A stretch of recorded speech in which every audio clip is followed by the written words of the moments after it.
Hello, everybody. This is Ian Beckles, and welcome back to the Plant Power Podcast.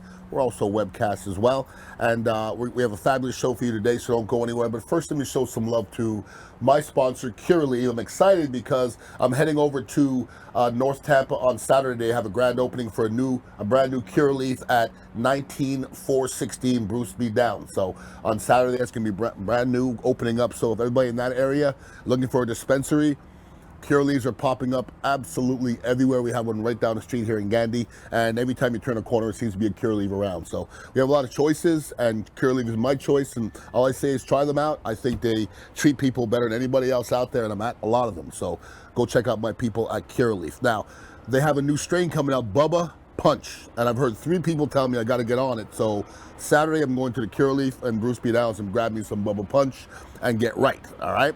Now, got a special show for you today because I met this young man a while ago at probably a bunch of events, and he's a lawyer and somebody who's not, you are a lawyer, correct? I am. Okay. I am, Mr. Mike Minardi, how are you, sir? Good to see you. I'm doing awesome, Good to see man. you. Great to see you. Esquire. Now, I have to ask if you're a lawyer because I know you're heavily involved with marijuana, and a lot of the lawyers, doctors, and professionals seem to shy away from marijuana. Why are you drawn to marijuana, if I may ask? Well, honestly, this has been a lifelong dream for me, since I read the book, Jack Herr's book, Emperor Wears No Clothes. Mm-hmm. And, I grew up in the early 90s, late 80s. The movie American Made is kind of about the Contra affair, mm-hmm. and them letting drugs in, the CIA, and that mm-hmm. was all coming together at the same time. Sure. And, the hypocrisy of this plant really opened my eyes, and it fed my fire for keep going. It's pretty freaking hypocritical when you really look at what's happening. I think we're changing a little bit as a planet right now. We still have a long way to go. But listen, right here with my notes on it happens to be something you left here at the cafe. And it's basically a constitutional amendment initiative petition form. And basically this is to get, I guess, marijuana legalized in Florida? That's correct. Okay. Our petition is a legalization petition and a home cultivation petition. Okay. To give this plant back to the people. We're still fighting criminal cases throughout the state of Florida. Mm-hmm. People being faced with 15 years in prison for 1,000 grams of edibles. Right. And that's what's happening here in the state, and it's wrong, and it's got to stop. This is a plant that's been used for over 5,000 years and found in the oldest graves. And yet people are criminalized and persecuted for it, and lives ruined. And we have to end this, and I'm doing everything we can to do so. And I appreciate that. And as a former athlete, listen, I'm not defending anybody because while I played, I didn't smoke marijuana, okay? That's because I got drug tested, so I didn't mess with it. I smoke the hell out of some marijuana now, and it helps me a lot. But back in the day, it only just seemed like marijuana was a reason for the cops to pull somebody over. Because listen, we all know that marijuana's never killed anybody. It really never has. And if you see, unfortunately, a well-to-do African-American man in a car, in a nice car, I don't want to generalize, I'm going to generalize. More often than not, they're smoking weed in there. Yeah. But this is what's funny about it. Or possessive. But so are the wealthy lawyers. But for some reason, they don't get pulled over. Nope. So how much did the police, and I don't want you to dog it, because I know you would know better than anybody else, how much did the police use that as a crutch to, they're saying war on drugs, but it was a war on something else for me. Yeah, no, I mean, about as much as possible. And, when I was in college, I had a race politics and media class, and one of the cops, he was a local cop, came in, he was an African-American cop, and he says, we are told that if there's like one African-American and like 3 white people in a car, pull them over, and vice versa, if it's opposite, just to pull them over because in all likelihood, they know something's happening. They're involved with drugs. And he acknowledged that. Everyone's like, what? But that is, this whole stuff that's going on in this country with race and politics and policing, it's just coming to light. But this has been going on forever. It is 100% true. And with cannabis especially, and whether or not they have cannabis in the car, I love the cases where they actually don't find any, but they find some cocaine or something else. Yeah, exactly. It's an excuse that is indefensible because a judge 99.999% of the time isn't going to believe if you say, officer, there's no way you smelt that. I mean, we've had people arrested with stuff in double vacuum sealed bags, and the cop smells it. Like, Yeah, come on. Yeah, you can smell it, but you can't smell if you put it to your face. But Right. they're digging under your seats and everything like that. And listen, it sounds like we're making excuses for criminals. We're really not. But you talk about the hypocrisy of it. Yep. It goes way deeper than that. Here's the hypocrisy of it. The cop who pulled over the guy smokes weed. The lawyer representing him smokes weed. And the judge up there also smokes weed, it seems like. And it just, the generalization and the stigma of marijuana is to a point now where it makes me sick to my stomach a little bit. too. And when I hear people talk about it, I feel like going, this is 2022. Stop talking like this. This is not reefer madness. Yep. Are we making some advances? We're making some advances, aren't we? we are. We're making tons of advances, and it really depends on what state you're in a big part. You know, in Florida, we're a little bit slower than others. In everything. But, you know, look at this country right now. We have like 38 medical states, like 18 legal states of marijuana, you know, and yet, you know, it's still a Schedule I substance, which to me is insane. Sure. You know. As a lawyer, do you tell people you smoke marijuana? I mean, you have your medical card? Right, yeah, we have a medical card. So does that ever turn off any clients? Most of my clients are in the cannabis industry, so makes it no, easy. you know, they really understand. I understand this plant. I think it's a reason why I've been able to win some of the medical necessity cases I have, because Sure. I know so much of the benefits of it and have learned about it for so many years. You know, since the 90s, I was reading High Times, you know, learning Sure. about all the different ailments and things like that Yeah. 40 years ago in the Sure. 90s, and now today it's all happening. It's really amazing to see, and it's a blessing, and really the thing that keeps on pushing us now Sure. is, number one, keeping people out of jail. We're doing a lot of stuff with True Leave and other, Yep. my nonprofit 2Canna 420, Yep. expunging records and stuff like that of Okay. people so they can get jobs again. Because this, a crime for this is a lifelong sentence for people. Correct. And Correct. people don't realize that. And it's a lot of it is sad, okay? And so what about, like, for yourself, okay? You smoke marijuana recreationally, correct? Well, I don't know. I wouldn't really consider cannabis to be a recreational substance in most ways. You know, I think it is something that you cannot use without getting medical benefits of it, right? And I know Steve D'Angelo and I have had this conversation before, but no matter what, when you inhale cannabis, you're reducing inflammation in your body. You're expanding your capillaries, you're relaxing your bodies, and you're affecting your endocannabinoid system. So, you know, the recreational use of it, I mean, if you're drinking alcohol, you know, maybe you're doing some other hard drugs and things like that. But I don't really see, you know, I have a hard time defining recreational use of cannabis. Understandable. You know, for recreation, you know, I'll go kayaking or Sure. skiing or something Sure, like that. it makes sense. So in essence, you're a weed lawyer. I am a cannabis lawyer. It was Okay. my destiny, and it's the reason why I became a lawyer. And, Really? and I'm So you doing went it. into you went to the bars and everything because you knew you wanted to represent marijuana as a lawyer.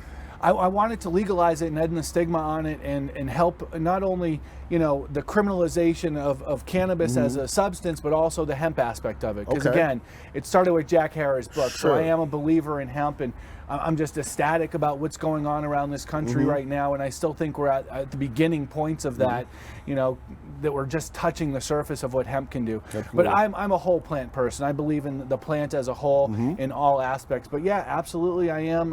It was my 100% my goal.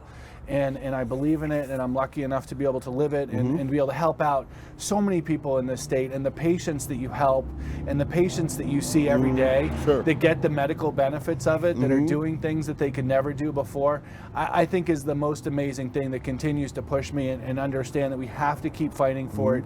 It's an injustice that's disgusting, that anyone should be in jail, in cuffs, looking over their shoulder because a cop is going to beat their butt Yeah. because they have cannabis on them. It has to stop, and we're the ones that have to do it. Absolutely. I'm blessed to have Mike Minardi, the weed lawyer here. I don't think that's actually on his card, but Pot guru. Pot guru. That makes it sounds better. It sounds more Yeah, creative. there's an article I was fighting about. I challenged the legislature when we first came out with the vape pens and stuff. And only concentrates and vapes in Florida, and no smoking flower. Ignorant. You know, I was like, it was like That's ignorant. You're gonna give people 88% THC and not, you know, Yeah. whole flower. It's It doesn't make any sense whatsoever. So can you give me an example of a case you would represent in court? Like, I'm trying to think of a weed case, the angle. I can't really think of a case. Well, we have a few different types of scenarios right now. So we represent people currently in criminal cases. Okay. So one of the first things we started doing was the medical necessity defense before it was legal Is here it in Florida. you do possession stuff too, or it's just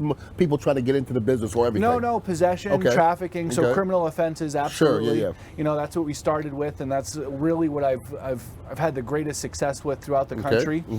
We've helped a lot of veterans in the medical necessity issues here in Florida and also in Oklahoma and Kansas. We do a lot of business enterprises now as well, head up startup CBD companies and things like that, and work on the application process for MMTCs. Yep. We also do some civil litigation as well, so we have a couple cases challenging, employees getting fired, suspended for using medical cannabis in the state. Correct. We believe our amendment protects that. It says that no one shall be subject to any civil liability or criminal liability or sanctions. And there's also a provision that says the same reason why John Morgan got smoking here in the state. Correct. It says not required to accommodate on-site use for employees. So it's our position, and this has been held in Massachusetts in their language, that means that they are required to accommodate on-site, off-site use, right? Absolutely. So that's the problem. But with cannabis, it's not like other drugs. You use it on a Saturday, you're testing positive Monday, Tuesday of that week, next week, the week after. Exactly. So there's a big issue, and we want to make sure we're not condoning impairment in employment, but a patient should be able to use cannabis to smoke at night, to relieve pain on the weekend, and use it like they would any other medication. And that's not what's happening right now. Now, where are we in Florida, or maybe United States in general? You talk about, getting caught with cannabis and having your card. I don't know where we're going to go recreationally with this. I don't know when it's going to happen. But if I have my medical card, as I do in my pocket right now, am I allowed to drive and smoke? Am I allowed to smoke inside my house? Am I allowed to smoke outside in a restaurant? What are the parameters? I don't really know the rules. So a lot of people don't. Most it's very people interesting. don't, yeah. And I can tell you a lot of the cops don't really either. That's what I'm saying, yeah. So it is a really scary time right now, and I can say that law enforcement throughout the state, if you are a patient and you have it in your approved container from the medical marijuana dispensary, you're probably not going to have a problem. Okay. Out and transporting it. Now, DUI or driving while smoking, or even a passenger smoking in the car is a no-no still. Okay. That can I say illegal. something? It should be. Yeah, it should be. It's a DUI. Listen, it's a DUI. Do I think it impairs me? I don't. But I do understand that. I get that wholeheartedly. Well, and the studies, I think, show that depending on, especially if you're a regular user versus an irregular user or a new user. But actually, the NHTSA studies on cannabis and driving are actually pretty amazingly and not even close to alcohol. I've seen studies that they show somebody who doesn't drink and somebody who drinks, and they do the whole thing, alcohol, they both were tearing everything up. Yeah. Then they took a non-smoker and a smoker. The non-smoker was tearing stuff up. The smoker looked like the Matrix. Yep. Okay, so I'm trying to think that I'm more on the Matrix side than the non-smoker. You know what I mean? Yep, it does. And so you drive slower, you're a little bit more cautious, Sure. You leave more distance between vehicles. Sure, yeah. It's interesting, but it's not something that we condone. Impairment under any substance while you're risking other people's lives is always not a good and human thing to do. So in your home, you're absolutely fine. In your property, I have no problem with it. On private property, on friends or other people's private property, no problem. We actually, like you guys have here and like in other places, have patient-friendly areas for people to use cannabis because it should be. It should be, absolutely. There's no reason why people should be ostracized for using their medical cannabis. Absolutely. So the laws are pretty open on it. Most law enforcement is not messing with people unless it's not in their improved containers. Yes. We do have a couple cases where cops went into a residence and they saw cannabis, not in approved containers. They said it didn't look like medical, so they arrested people. We have had people call us about having joints rolled and they're traveling with them, even though they bought them from the dispensary because they weren't in the approved containers. They were illegal, which I have a very, interesting issue with. And cops going into a residence, we had someone call and they ended up dismissing the case, but they went into the residence and the people didn't have it in their container. It was instead the container from the dispensary was there, but the wax and stuff was in the dab rig and out on the thing. And they tried to charge them with that, saying, well, it wasn't in the approved container. It's like, well, they have to be able to use it somehow. What if they were just about to smoke it? Exactly. In their own home. That's amazing. Same thing. So those are the problems that we're having. Now it's a big question because of with the legalization of hemp. Really, is it better to say I'm a medical marijuana patient or I have hemp on me? Because it's really impossible for law enforcement to prove literally that you don't know it's hemp. If I give you hemp and marijuana in this hand, nobody can tell the difference. Not by smell, not by looks, not by touch, the whole thing. And that's everybody's like, well, you can't smoke in your car. And go, well, what if I am smoking hemp? Correct. I mean, it's like smoking a cigarette. It's the same thing. So the cops are in a funny place. Now, and it really becomes the cops, and then it becomes an investigative technique by them. Do you have any hemp in your car? Stuff like that to get you to admit or acknowledge that it's not hemp and it's marijuana. So the smart thing, if you do get pulled over and you're in that situation, you're not a medical patient, you don't have it in your approved container, it's hemp, it's hemp, it's hemp. They're not going to test it. That's it. And even if they do test it, most labs in the state of Florida do not have the ability, and these are Florida Department of Law Enforcement labs, have the ability to test for percentage of THC. Really? So they'd have to send it out to a third-party lab like Method Testing, ACS, or CACHA, or something like that to do it. And with that becomes an added additional cost for them. So a lot of areas and localities are charging for misdemeanor amounts of cannabis. Okay. Now, I told you I was going to ask you any questions you can't answer. I'm going to try you out now. You're sitting in the lounge of a Kava and Kratom bar, okay? You know anything about Kava and Kratom? Yes, absolutely. Okay, good.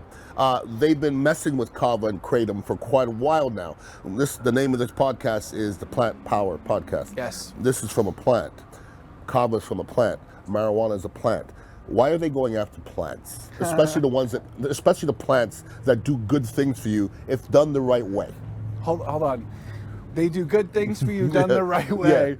Those are probably your two reasons. Is that why? Well, honestly, I think it's big pharma and big industry. That's all it is. I mean, it's sad. Because this replaces alcohol. It replaces alcohol. And you know what? I had a client who had exactly like this, and he was early on. It was Natural Life, a dog bar up in Tallahassee.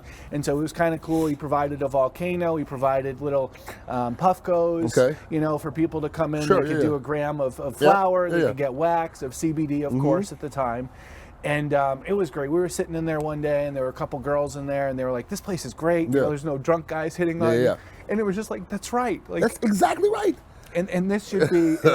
and honestly, it's a war on the people again. It's a war against nature, and it's a war of money and greed through the pharmaceutical companies. And unfortunately, I don't think. We're much different we're seeing it on a much greater scale right now with the COVID vaccine. I mean, these pharmaceutical companies are making hand over fist to allegedly save lives from a pandemic that everyone's desperate about. But we're going to keep on pocketing, monies. And I don't agree with that under any circumstances. And that's why I believe in home grow, when you get back to that. Because it's taking your health and wellness back into your own hands. And I think, eventually, hopefully people can do that with Kava and Kratom and things. And I've heard great, responses with regards to getting off of opiates. And, they just lost how many lawsuits now? Opiate manufacturers. So it's time. It's time. And it's awareness and people being, I guess if you want to call it woke. That's what I'm saying. Like woke. You could be too woke. I don't know anymore. I just don't like labels for myself. I just don't like labels for me. You know what I mean? I don't like any labels either. I agree. It's the end. We're all humans. I don't like labels in politics or anything. I really just don't. I'm just me. With my opinion, and that's about it. So they're not going to mess with my Kratom, right? They've been trying. They try. And they keep on getting kicked back so far. So. I do expect regulations to come on them at some point. Some states are starting to do it. I haven't seen anything here in Florida yet, but the more exposure it gets, the more likely it is. I consider myself friends with Joe Redner. You know Joe Redner, quite a businessman in this area, owner of Mons Venus and a lot of other things in the area as well. Probably most known for Mons Venus, and he's been fighting for homegrown for a while. You know, Joe Redner had cancer a few times, and I used to go to his gym back in the day, and Joe Redner looked at me 2-3 times and goes, "Dude, I would be dead if not for marijuana." He said that to me 3 times, and he's been fighting for homegrown. Like, what is the mentality behind not allowing somebody to put a seed in some dirt when you can go to the dispensary down the street? Well, this is an evil plant. You have to remember that. Yes, it is. So then you'll be able to sell it, and they won't be able to control it, and they won't get their tax dollars off of it. That makes it evil, doesn't it? And the dispensaries who are against it, they're going to lose money because, you know, everyone's going to start growing it. You know, now, even though in every state that we've seen that doesn't happen. I'm not going to start growing it. It's hard to grow it. It's hard to grow it. 90%. If people who start it, they'll be like, this stuff is half as good as even the bad stuff at the dispensaries, and they're going to go buy it. And it's cheaper and it's easier. A buddy of mine's growing it, okay, and he's like, I'm getting into this and I'm growing, and we're going to have some more in a month. And I'm like, dude, I go down the street, I Curaleaf, and you get $10 an eighth sometimes. I go, what are you wasting your time for? Yeah. Like, unless you're going to become that guy. Right. Like, I would really rather link up with somebody who I know is a great farmer and does it that way, and then throw my money in, than to think you're going to succeed by growing in your house and become something. You know what I mean? Yeah, and especially if you're not really putting significant time into it. You're working full time, and or you have kids or anything like that. It's not going to be a huge, a huge boom in the state of Florida. Everyone's not going to be cultivating. Certain people will. You know, some people like to have their strains. I got to say, a lot of my clients that I've had over the years, especially patients, they had cultivated their strain, their specific strain that worked for them for years. They knew it was the best for them, or they had multiple for their different ailments. You know, so I can see people doing that, but those are people that have the time and the know-how, exact 90% of the time. You know, and we say it, how many people grow their own tomatoes? Which are not hard, they're not hard to do. It's not hard to do. Well, it depends if you want to get enough to eat every day. That's true. I guess if you want it to be pure and without, unscathed, that's the way to do it. But I'm just too busy, personally. Got Mike Minardi here talking about marijuana and where marijuana is going. Now, recreational marijuana, I'm hearing from people in the know. Some people are saying this year, people are saying in the next 2 years. What do ham and eggers like me, what can we do to expedite this thing a little bit? Because it just seems like we've been talking about this for 10 years now. We have been in Florida. While every other place has been doing, we've been waiting. It took us so long to get our medical program up. There's so many problems with it. But really, people need to join regulateflorida.com. Join us there, follow us on Facebook, and get involved.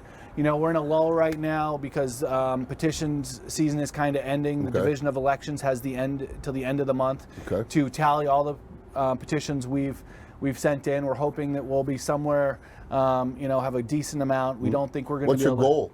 Our goal was to get to Supreme Court review, but we started at the end of September, so we only had a couple months to do so. So we'll see. We probably won't be there, but we're going to be starting again February 2nd for 2024. So we will have a full 2 years to be able to get the signatures for that. We hoping to be able to get to Supreme Court with review within the first couple months.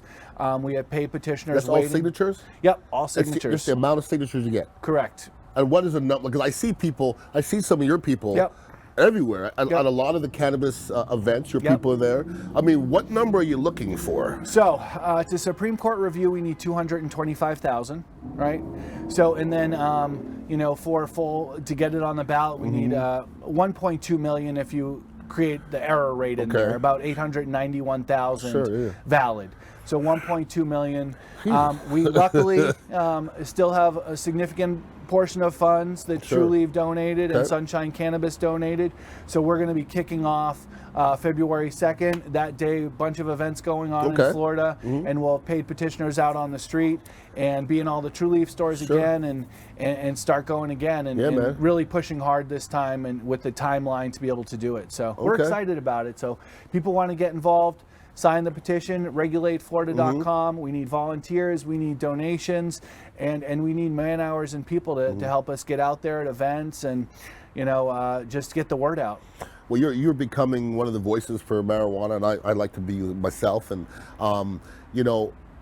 when this comes up, this February thing comes up, I'd like you to come back. You know what I mean? And then we could, like, I would like to help push this going forward. Like, I'm on the radio on a sports station, or else I would help you out with that too. It's just marijuana and sports aren't really conducive. If I was in the bone still, I'd have had you on there, we'd have talked about it, you know what I mean? Yep. But on a sports radio show, my bosses don't like that much, you know what I mean? So it's more of a podcast thing. But when that date starts coming up and to start pushing those numbers, I would love you to come back and start trying to elevate those numbers. Yeah, absolutely. You know, we're only a month away, and the way time's been flying, it'll be here tomorrow. Absolutely. So it's amazing. We appreciate, this exposure is huge, and we're really excited to get this done for the people of Florida.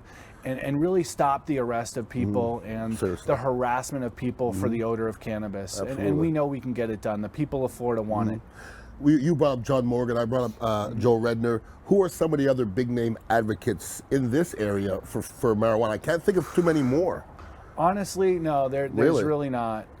We need more people to get out there and be exposed and not be afraid to support it. I can say when I started, there was only one other attorney in the state that I knew that was pushing it, Norm Kent, who was part of NORML. Most courtrooms I walked into, the judges looked at me and thought I was crazy. So it's great to see the progress that we've made, absolutely. But we have a long way to go, and don't be afraid to get out, get involved. We need everybody to do so, and the stigma's gone. Just get out and do it. The cool thing is I'm also running for office. I'm running for House of Representatives. And I'm running as a Republican. Okay. And the best thing about that is all the Republicans that are typically not out of the closet. They're more so for against cannabis. They're more so against cannabis than at least Democrats, publicly. Yes, publicly. Yes. It's great hearing all the Republicans. They smoke the same amount. Yeah, it is great hearing all the Republicans coming out to me and saying, "I'm glad someone on our side of the fence is standing up for this." So. But listen, like I said earlier, I don't like labels. Yep. I don't like Democrat. I agree. I'm not either. I'm just letting you know that. Now, if I had to run for office, it would have to probably pick one or the other. You have no choice. You have no choice. I get that, but like what you said, and I like what you said. Like if you ask me who's against marijuana, Democrats, Republicans, I go Republicans. Yep. But I like the fact that we need some Republicans that are on our side now. You see what I'm saying? Yeah. Because it's always been Democrats do all this and Republicans do all this. We need some people in the middle that are crossing over. Yeah. I think that's what's wrong with our country. One of the things, anyways. I agree. We're creating labels and separating and segregating each other more so than we are bringing people together. And this is a time where we need to do the opposite. No doubt. Like more than ever. I have visions of community farms and things like that to help feed people and stuff. And the only way that we can do that is together, working together as a race and as people, and as humans, not judging or really, as long as you're not hurting someone else or invading someone's space, privacy, or well-being, then, do yourself. One race. One race, man. Mike Minardi, the weed lawyer, holla at him. He's a man. Plant Power Podcast. Peace out.